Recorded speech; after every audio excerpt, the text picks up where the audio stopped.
बिस्मिल्लाहिर्रहमानिर्रहीम। अस्सलामुअलैकुम वीवर्स, आप देख रहे हैं Saudi Urdu news channel. Saudi Arab के सिक्योरिटी इदारों की जानिब से एलामिया जारी किया गया है, जिसमें बताया गया है कि सऊदी अरब में सिर्फ़ एक हफ़्ते के दौरान 16,781 गैर मुल्की अफराद गिरफ़्तार किए गए हैं। याद रखें, ये सिर्फ़ पिछले एक हफ़्ते की बात की जा रही है। इससे पहले भी 15,000, कभी 14,500, इसी तरह से हर हफ्ते वार गैर मुल्की अफराद को मुसलसल गिरफ़्तार किया जाता है। ये कौन से गैर मुल्की अफराद होते हैं, इसकी तफसीलात सऊदी वज़ारत दाखिला ने सिक्योरिटी इदारों के ज़रिए जो शेयर की हैं, उसमें बताया गया कि वो अफराद ज़्यादातर जो सऊदी अरब में गैर कानूनी लेवल पर मुख्तलिफ़ ज़रिए से सरहद अबूर करके दाखिल होते हैं या होने की कोशिश करते हैं, इन्हें पकड़ा जाता है।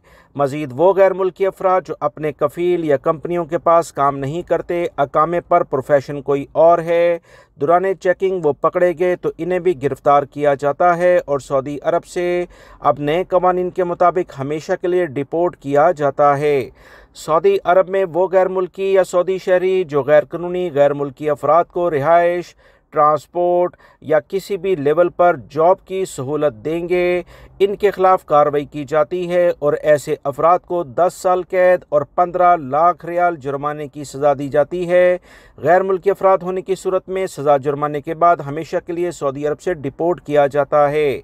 सऊदी वज़ारत दाखिला ने जो ताज़ा तरीन इतलात शेयर की हैं, उसके मुताबिक 43% गैर कानूनी गैर मुल्की अफराद जो सऊदी अरब में दाखिल होने की कोशिश कर रहे थे, उसमें यमनी अफराद शामिल हैं, जबकि 55% ऐसे अफराद शामिल हैं जिनका ताल्लुक ज़्यादातर अफ्रीकी ममालिक से है। 2% वो लोग पकड़े गए जो कि दीगर ममालिक से ताल्लुक रखते हैं।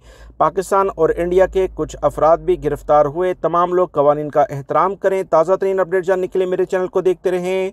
दूसरे चैनल का लिंक भी डिस्क्रिप्शन में मौजूद है, उसे भी आप लाइक और शेयर कीजिएगा। अस्सलामु अलैकुम।